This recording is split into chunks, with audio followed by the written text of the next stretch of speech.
Baik, selanjutnya kita akan membahas mengenai analisis regresi, korelasi, dan pengujian hipotesis. Nah, ketiga analisis ini menggunakan satu pengujian di SPSS-nya. Jadi, hanya sekali uji nanti muncul hasilnya 3. Sebelum kita menguji ke SPSS, kita pahami dulu apa yang dimaksud dengan analisis regresi, korelasi, dan pengujian hipotesis. Analisis regresi mempelajari bentuk hubungan antara satu atau lebih variabel bebas atau variabel X dengan satu variabel terikat atau variabel Y. Regresi linier adalah salah satu dari jenis analisis peramalan atau prediksi yang sering digunakan pada data berskala kuantitatif, interval, atau rasio. Dalam bentuk yang paling sederhana, yaitu satu variabel X dan satu variabel Y, mempunyai persamaan Y sama dengan A plus BX. Nah, jadi analisis regresi ini adalah untuk menentukan hubungan atau seberapa besar pengaruh variabel bebas terhadap variabel terikat. Ingat, dalam analisis regresi, variabel bebas itu boleh satu atau lebih, ya. Variabel X-nya itu boleh 1, boleh 2, 3, atau banyak gitu. Sedangkan variabel terikatnya atau variabel Y itu hanya boleh 1. Nah, analisis regresi ini terbagi menjadi 2, yaitu regresi linier sederhana. Disebut sederhana kenapa? Karena variabelnya hanya 1X dan 1Y. Jadi variabel bebasnya 1, variabel terikatnya 1. Dan analisis regresi berganda, yaitu variabel X-nya banyak atau variabel bebasnya banyak dan variabel terikatnya atau variabel Y-nya 1. Itu disebut analisis regresi berganda. Nah, persamaan yang paling sederhana adalah Y sama dengan A plus BX, di mana Y ini adalah variabel terikat, A ini adalah konstanta, B-nya adalah beta atau koefisien regresi, dan X-nya adalah nilai variabel bebas. Kalau misalnya X-nya ada lebih dari 1, maka persamaan ini akan dimodifikasi. Misal X-nya ada 2 ya, maka Y sama dengan A plus B1X1 plus B2X2. Bagaimana kalau banyak? Maka tambahkan lagi jadi plus BNXN. Sesuaikan dengan jumlah variabel Anda, ada berapa di variabel penelitiannya. Nah, itu analisis regresi. Kemudian analisis korelasi, analisis determinasi. Biasanya disebut koefisien determinasi atau R², simbolnya R kuadrat ya.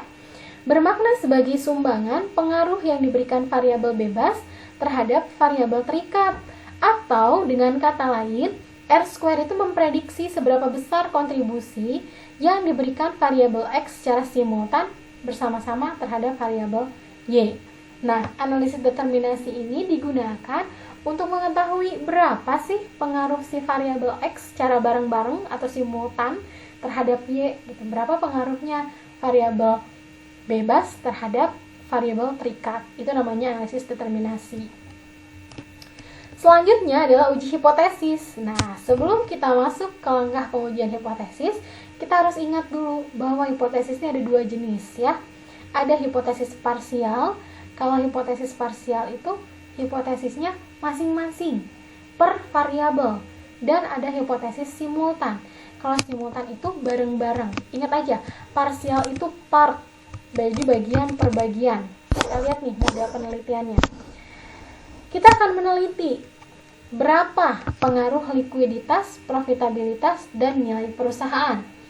Disebut hipotesis parsial jika kita mencari pengaruh likuiditas terhadap nilai perusahaan. 1. Kemudian yang kedua, pengaruh profitabilitas terhadap nilai perusahaan. Itu part kan, bagian per bagian, part per part. Sedangkan kalau simultan itu bareng-bareng. Berapa sih pengaruh likuiditas dan profitabilitas terhadap nilai perusahaan? Ada dan-nya ya, digabung. Nah, itu namanya hipotesis simultan. Hipotesis juga dibagi menjadi 2. Ada hipotesis 0 dan hipotesis statistik. Ada hipotesis 0 dan hipotesis alternatif. Hipotesis 0 itu umumnya adalah hipotesis untuk ditolak. Dan hipotesis alternatif atau HA itu umumnya hipotesis untuk diterima. Gitu. Nah, menguji hipotesis saya ringkas menjadi 3 langkah. Yang pertama adalah menentukan formulasi hipotesis. Dalam model penelitian ini, saya menentukan hipotesis secara parsial. Karena X1-nya likuiditas, maka H0 ke 1 adalah likuiditas tidak berpengaruh terhadap nilai perusahaan. Kemudian, hipotesis alternatifnya likuiditas berpengaruh terhadap nilai perusahaan. Kemudian, hipotesis 0 yang kedua, profitabilitas tidak berpengaruh terhadap nilai perusahaan. Dan HA2-nya profitabilitas berpengaruh terhadap nilai perusahaan. Sedangkan secara simultan, H03 adalah likuiditas dan profitabilitas tidak berpengaruh terhadap nilai perusahaan. Dan HA3-nya adalah likuiditas dan profitabilitas berpengaruh terhadap nilai perusahaan. Langkah yang kedua adalah menentukan taraf nyata atau interval kepercayaan. Nah, tingkat keyakinan yang digunakan dalam penelitian boleh menggunakan 90%, 95%, atau 99%. Pada model penelitian yang saya gunakan sekarang, taraf nyatanya adalah 95%. Jadi, kesalahannya berarti taraf kesalahannya adalah 5%. Atau jika didesimalkan, alfanya 0,05. Gitu ya. Yang ketiga adalah menentukan kriteria pengujian. Untuk pengujian hipotesis secara parsial, itu menggunakan uji T. Nah, kalau uji hipotesis simultan pakai uji F. Tadi kan tingkat kepercayaannya 95% ya. Berarti tingkat kesalahan yang diperbolehkannya adalah 5%. Alfanya 0,05. Syaratnya adalah 0,05 ya. Maka kriteria pengujian, jika tingkat signifikansi T kurang dari sama dengan alfa, di mana alfanya 0,05, maka H0 ditolak dan HA diterima.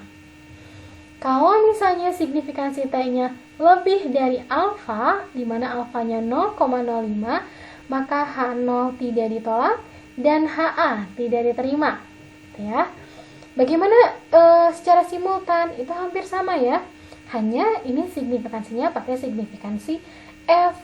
Kalau signifikansi F kurang dari atau sama dengan alfa, di mana alfanya adalah 0,05, maka H0 ditolak dan HA diterima. Kalau misalnya signifikansi F-nya lebih dari alfa, di mana alfanya adalah 0,05, maka H0 tidak ditolak dan HA tidak diterima. Nah, bagaimana kalau misalnya penelitiannya pakai taraf kepercayaan 90%? Berarti kalau 90%, taraf kesalahannya berapa? 10% kan? Kalau desimalkan berarti 0,1 ya. Maka alfa ini akan berubah jadi 0,1. Nilai alfa ini bergantung pada tingkat kepercayaan yang Anda ambil di penelitian Anda. Gitu ya. Nah, sekarang kita praktik ya bagaimana pengujian regresi, determinasi, dan hipotesis di SPSS. Kita lihat tayangan berikutnya.